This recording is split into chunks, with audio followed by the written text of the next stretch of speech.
नमस्कार। आज हम एक बहुत ही दिलचस्प विषय पर बात कर रहे हैं, निर्देशन एवं परामर्श यानी गाइडेंस एंड काउंसलिंग। नमस्कार। हाँ, ये विषय हम सबके जीवन से कहीं ना कहीं जुड़ा है। और हमारी चर्चा का आधार है उत्तराखंड मुक्त विश्वविद्यालय की अध्ययन सामग्री BEd 4 CPS 20। ये खास तौर पर शिक्षकों और इस क्षेत्र में रुचि रखने वालों के लिए है। बिल्कुल। तो आज हम कोशिश करेंगे कि इस सामग्री के जो मुख्य बिंदु हैं, जैसे निर्देशन क्या है, परामर्श क्या है, इनके सिद्धांत, प्रकार, उपयोगिताएं, इन सबको सरल भाषा में समझें। हाँ, ताकि एक स्पष्ट समझ बन सके और शायद ये उन लोगों के लिए भी फायदेमंद हो जो किसी परीक्षा की तैयारी कर रहे हैं, क्योंकि हम मुख्य अवधारणाओं पर ध्यान देंगे। जरूर। अच्छा, ये बात तो है कि हम इंसानों में सलाह लेने और देने की एक स्वाभाविक सी प्रवृत्ति होती है ना? हाँ, बिल्कुल। मुश्किल हो या ना हो, हम एक दूसरे से पूछते हैं, बताते हैं, ये हमारे समाज का हिस्सा है। तो चलिए इसी से शुरू करते हैं। ये निर्देशन आखिर है क्या, मतलब तकनीकी रूप से? देखिए, निर्देशन एक व्यवस्थित प्रक्रिया है। इसका मकसद है व्यक्ति को उसकी क्षमताओं, उसकी रुचियों को समझने में मदद करना, ताकि वो अपनी जिंदगी के लक्ष्य तय कर सके और उन्हें पाने के लिए सही रास्ता चुन सके। मतलब उसे उद्देश्यपूर्ण बनाने में मदद करना, जैसे किसी को राह दिखाना। और आज के समय में इसकी जरूरत क्यों ज्यादा महसूस हो रही है? जिंदगी तो हमेशा से ही मुश्किल रही है। हाँ, लेकिन आज जटिलता बढ़ गई है। व्यक्तिगत स्तर पर देखें, नए नए स्किल सीखने का दबाव, परिवार में तालमेल की चुनौतियां, खासकर टीनेजर्स की अपनी परेशानियां। सही बात है। फिर शैक्षिक जीवन में इतने सारे विकल्प हैं, कौन सा विषय लें, कैसे पढ़ें, स्कूल एक्टिविटीज में कैसे बैलेंस करें। और करियर में तो पूछिए मत। सही जॉब चुनना, बदलते टेक्नोलॉजी के साथ चलना, स्किल्स अपडेट रखना, और समाज में भी एडजस्ट करना है। बिल्कुल। एक अच्छा नागरिक बनना, समाज से जुड़ना, इन सब में निर्देशन बहुत मददगार हो सकता है। लेकिन ये निर्देशन होता कैसे है? क्या इसके पीछे कुछ नियम या सिद्धांत होते हैं? स्रोत में तो लगभग 20 सिद्धांत दिए हैं। हाँ, 20 सिद्धांत हैं और वो सभी महत्वपूर्ण हैं अपनी अपनी जगह। पर उन्हें आसानी से समझने के लिए हम कुछ मुख्य विचारों में बांट सकते हैं। अच्छा, कैसे? पहला, सबसे जरूरी है व्यक्ति का सम्मान। सिद्धांत कहते हैं कि हर व्यक्ति यूनिक है, व्यक्तिगत भिन्नता, हर कोई महत्वपूर्ण है, व्यक्तिगत महत्व। इसलिए निर्देशन व्यक्ति केंद्रित होना चाहिए। यानी सबके लिए एक ही फॉर्मूला नहीं चलेगा? बिल्कुल नहीं। दूसरा फोकस है प्रक्रिया पर। निर्देशन कोई एक बार की घटना नहीं है, ये लगातार चलने वाली प्रक्रिया है। ये सबके लिए है, सार्वभौमिकता, और इसे वैज्ञानिक होना चाहिए, मतलब विश्लेषण, तथ्यों के आधार पर। वैज्ञानिक यानी अंदाजे से नहीं? हाँ। तीसरा है नैतिक आधार, जैसे निष्पक्षता। गाइड करने वाले को अपने विचार थोपने नहीं चाहिए। गोपनीयता, व्यक्ति की बातें गुप्त रखनी चाहिए। और हमेशा सकारात्मक दृष्टिकोण रखना चाहिए। सकारात्मकता, ठीक है। और चौथा लक्ष्य है व्यक्ति को आत्मनिर्भर बनाना। उसे सलाह दो, जानकारी दो, लेकिन फैसला लेने के लिए उसे स्वतंत्र छोड़ो। निर्देशन का काम बैसाखी बनना नहीं, बल्कि चलना सिखाना है। बहुत बढ़िया। तो व्यक्ति का सम्मान, प्रक्रिया, नैतिकता और आत्मनिर्भरता, ये मूल बातें हैं। अब ये लागू कहाँ-कहाँ होता है? इसका स्कोप क्या है? स्कोप तो बहुत बड़ा है। व्यक्तिगत जीवन, सामाजिक जीवन, शैक्षिक जीवन, व्यावसायिक जीवन, कह सकते हैं जीवन के हर पहलू में। और व्यवहारिक फायदे रोजमर्रा की जिंदगी में बहुत हैं। बच्चों को बुनियादी चीजें सीखने में मदद, स्कूल में एडजस्ट करने में, जो बच्चे पढ़ाई छोड़ देते हैं उन्हें वापस लाने में। ड्रॉप आउट्स की समस्या तो है ही। हाँ। फिर अकादमिक परफॉर्मेंस सुधारने में, भविष्य के लिए योजना बनाने में।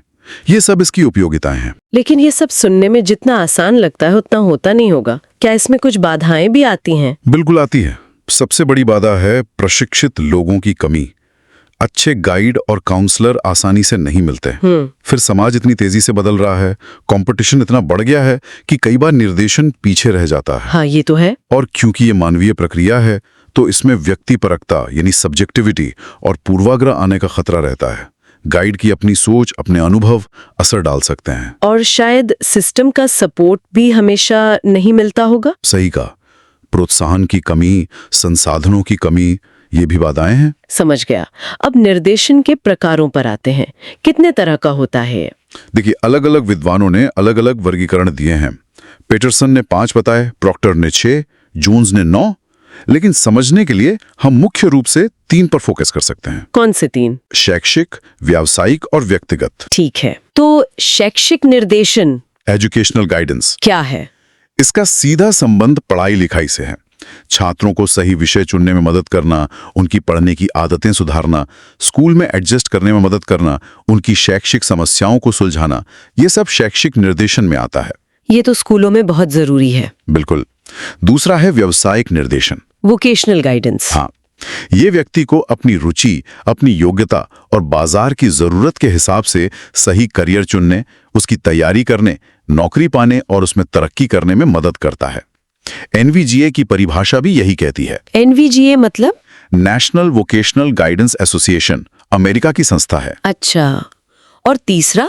आपने कहा व्यक्तिगत निर्देशन। हाँ, या इसे व्यक्तिगत सामाजिक भी कह सकते हैं। ये व्यक्ति की निजी समस्याओं, भावनात्मक उलझनों या सामाजिक रिश्तों में तालमेल बिठाने में मदद करता है। स्रोत में व्यक्तिगत और सामूहिक निर्देशन का भी जिक्र है। क्या ये अलग प्रकार हैं? स्रोत सामग्री इन्हें मुख्य प्रकार न मानकर निर्देशन देने का तरीका मानती हैं। मतलब शैक्षिक, व्यावसायिक या व्यक्तिगत निर्देशन या तो एक व्यक्ति को इंडिविजुअल गाइडेंस दिया जा सकता है या फिर एक समूह को ग्रुप गाइडेंस। अच्छा, तरीका है ये। हाँ, व्यक्तिगत तो आमने सामने होता है। सामूहिक तब करते हैं जब कई लोगों की समस्या एक जैसी हो, जैसे करियर पर वर्कशॉप या नशे की लत छुड़ाने के लिए ग्रुप सेशन। इससे समय और साधन बचते हैं। समझ गया। अब जरा स्कूल पर वापस आते हैं। निर्देशन में टीचर की क्या भूमिका है? बहुत अहम लगती है मुझे तो। बहुत ज्यादा अहम है। सोचिए, बच्चा सबसे ज्यादा समय स्कूल में टीचर के साथ बिताता है। वो टीचर को देखता है, सीखता है, कई बार अपना आदर्श मानता है। हाँ, ये तो है। टीचर बच्चे को बहुत करीब से जानता है, उसकी ताकत, उसकी कमजोरी, इसलिए वो गाइड करने के लिए सबसे अच्छी स्थिति में होता है, जैसे माली पौधे को जानता है। तो टीचर करते क्या है निर्देशन के तौर पर? क्या काम है उनके? उनके कामों को हम 2 हिस्सों में देख सकते हैं। एक तो व्यक्तिगत स्तर पर, बच्चे की भावनाओं को समझना, अगर कोई बच्चा परेशान है तो उससे बात करना, स्वास्थ्य संबंधी जानकारी देना, दूसरों के साथ घुलने मिलने में मदद करना। दूसरा शैक्षिक स्तर पर, सही विषय चुनने में राय देना, पढ़ने के तरीके बताना, अच्छी आदतें डलवाना, क्लास में अनुशासन बनाए रखना, प्रोजेक्ट्स वगैरह में गाइड करना। यानी टीचर की भूमिका सिर्फ पढ़ाने तक सीमित नहीं है? बिल्कुल नहीं, वो एक गाइड, एक मेंटर भी है। अब पाठ्यक्रम की बात करते हैं। इसका निर्देशन से क्या जुड़ाव है? और ये पाठ्यक्रम और पाठ्य वस्तु का अंतर भी जरा स्पष्ट कीजिए, ये अक्सर कंफ्यूज करता है। हाँ, ये जरूरी सवाल है। देखिए, पाठ्य वस्तु या सिलेबस तो सिर्फ ये बताता है कि किसी विषय में कौन कौन से टॉपिक पढ़ाने हैं। ये पाठ्यक्रम का बस एक हिस्सा है। तो पाठ्यक्रम क्या है फिर? पाठ्यक्रम बहुत व्यापक है। इसमें वो सब कुछ शामिल है जो बच्चा स्कूल में अनुभव करता है और जिससे वो सीखता है। क्लासरूम की पढ़ाई, खेलकूद, सांस्कृतिक कार्यक्रम, सुबह की प्रार्थना, टीचर का व्यवहार, स्कूल का पूरा माहौल, सब कुछ। अच्छा, मतलब स्कूल की पूरी जिंदगी ही पाठ्यक्रम है एक तरह से। हाँ, जिसका शैक्षिक महत्व हो। अब जाहिर है, अगर पाठ्यक्रम अच्छा होगा तो वो बच्चों को सही दिशा में बढ़ने में मदद करेगा, यानी वो निर्देशन का एक साधन बन जाएगा। तो एक अच्छा पाठ्यक्रम कैसा होना चाहिए? क्या सिद्धांत हैं इसके? कई सिद्धांत हैं। सबसे पहला, उसे बाल केंद्रित होना चाहिए। बच्चे की उम्र, जरूरत, रुचि का ध्यान रखना चाहिए। ठीक है। उसे जीवन से जुड़ा होना चाहिए ताकि बच्चे जो सीखें वो उनके काम आए। लचीला होना चाहिए ताकि जरूरत के हिसाब से बदला जा सके। उसे बच्चे के समग्र विकास पर ध्यान देना चाहिए, सिर्फ दिमागी नहीं बल्कि शारीरिक, सामाजिक, भावनात्मक विकास भी। और उसमें सिद्धांत और प्रैक्टिकल का बैलेंस होना चाहिए, एक्टिविटी आधारित होना चाहिए। क्या अलग अलग विषय भी गाइड कर सकते हैं, जैसे हिंदी या साइंस? बिल्कुल। भाषा हमें अच्छे से बोलना, लिखना, अपनी बात कहना सिखाती है, अच्छे संस्कार देती है। सामाजिक विज्ञान हमें समाज को अपने अधिकारों और कर्तव्यों को समझने में मदद करता है। और विज्ञान? विज्ञान हमें वैज्ञानिक सोच देता है, चीजों को तर्क से देखना सिखाता है, प्रकृति के संसाधनों का सही इस्तेमाल बताता है।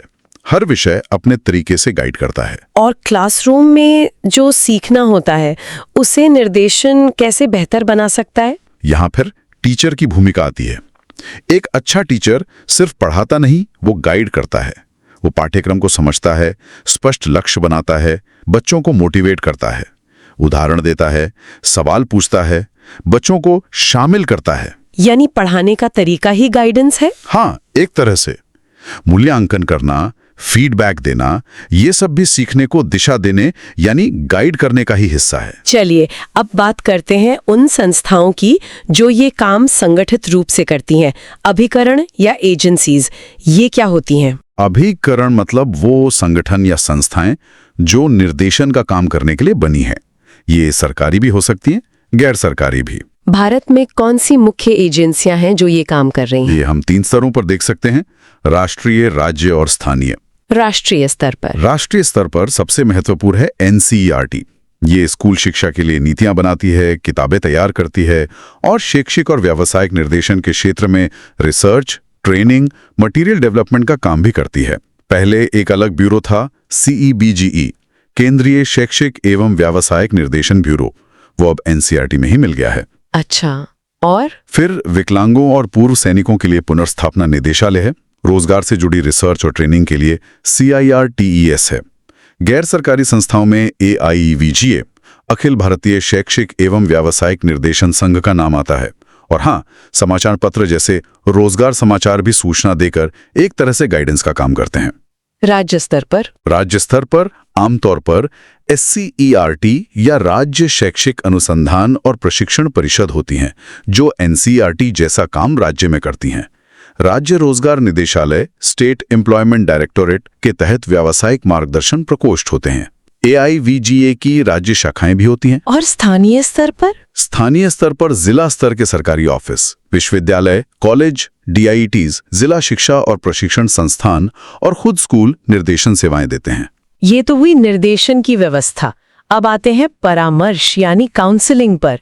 ये निर्देशन से अलग कैसे है? देखिए, अक्सर ये दोनों शब्द साथ में इस्तेमाल होते हैं और परामर्श को निर्देशन का ही एक अंग माना जाता है। लेकिन एक बारीक सा फर्क है। क्या?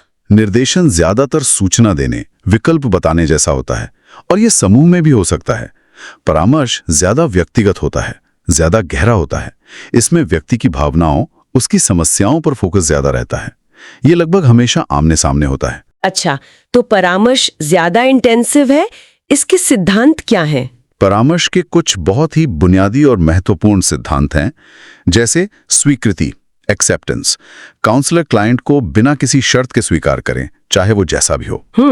समानुभूति, एम्पैथी, क्लाइंट की भावनाओं को उसकी जगह रहकर समझने की कोशिश करना। संचार, कम्युनिकेशन, खुला और ईमानदार संवाद। और अनिर्णयात्मक रवैया, नॉन जजमेंटल एटीट्यूड, सही गलत का जजमेंट पास न करना। और सबसे जरूरी, गोपनीयता, कॉन्फिडेंशियलिटी, क्लाइंट की बातें पूरी तरह गुप्त रखना।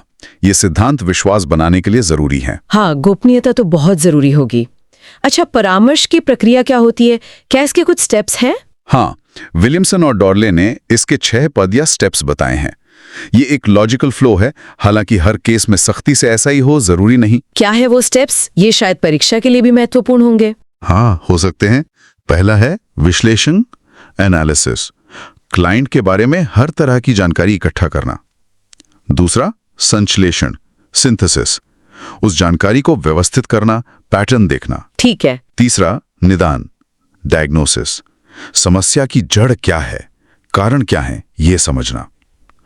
चौथा, पूर्वानुमान, प्रोग्नोसिस, आगे क्या हो सकता है, इलाज या मदद से कितना फायदा होगा, इसका अंदाजा लगाना। पांचवा है असल परामर्श, काउंसलिंग, क्लाइंट के साथ मिलकर समाधान ढूंढना, समायोजन में मदद करना। और छठा है अनुवर्तन, फॉलोअप, बाद में देखना कि क्लाइंट कैसा है, परामर्श कितना सफल रहा।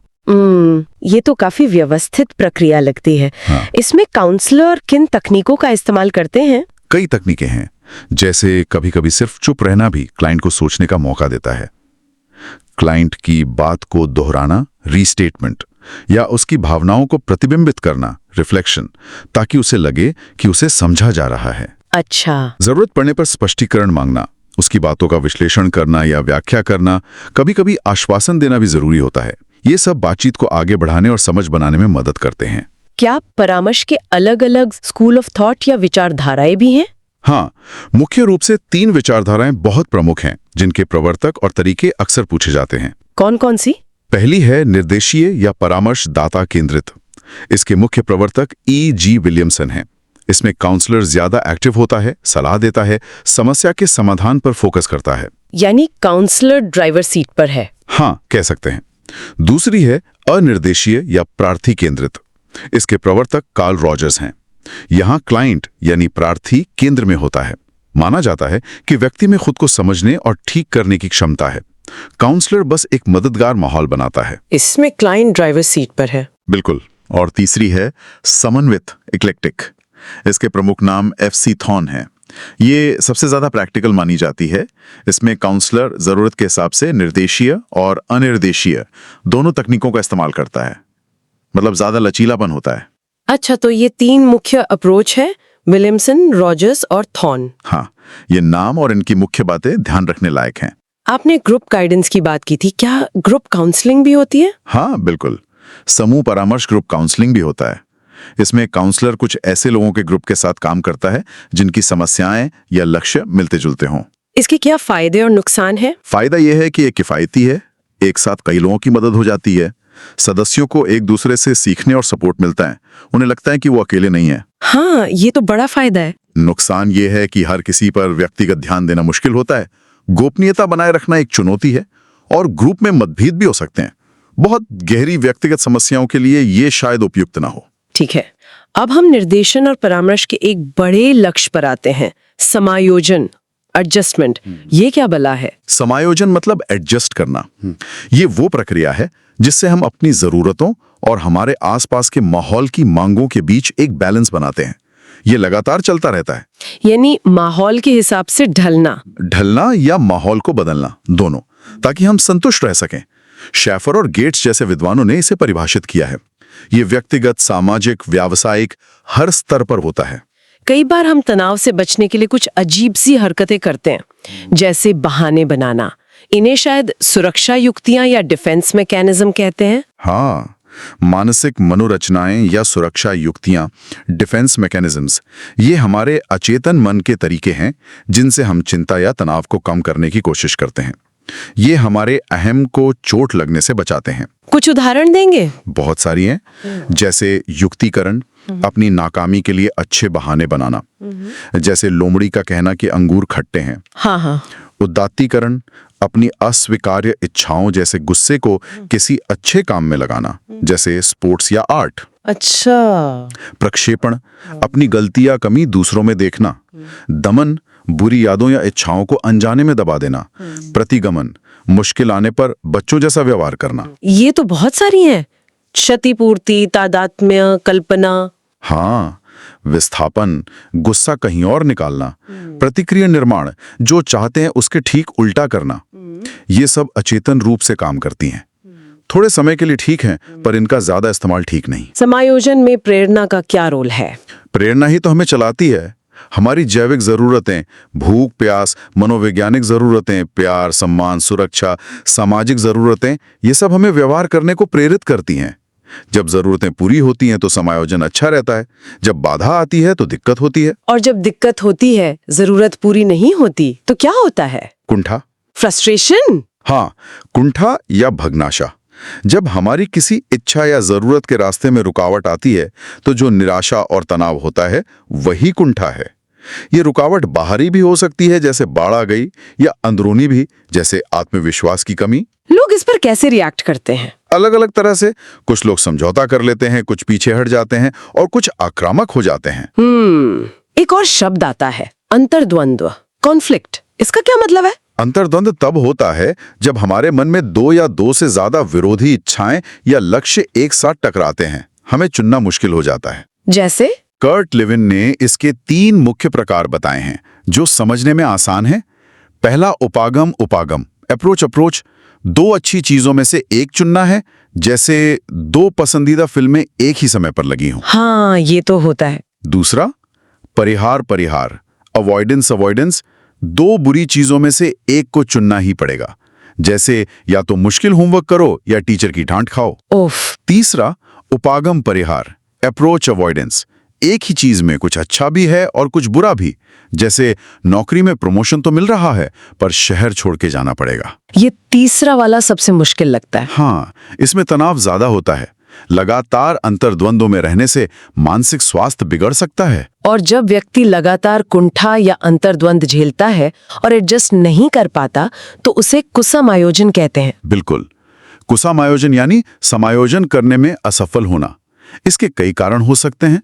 गरीबी, परिवार का माहौल ठीक ना होना, प्यार की कमी, शारीरिक कमी, स्कूल का बुरा अनुभव। इसके लक्षण क्या होते हैं? लक्षण व्यवहार में दिख सकते हैं, जैसे बहुत गुस्सा करना या एकदम चुप हो जाना। शारीरिक हो सकते हैं थकान, सिरदर्द, या भावनात्मक चिंता, डर, हीन भावना, तनाव।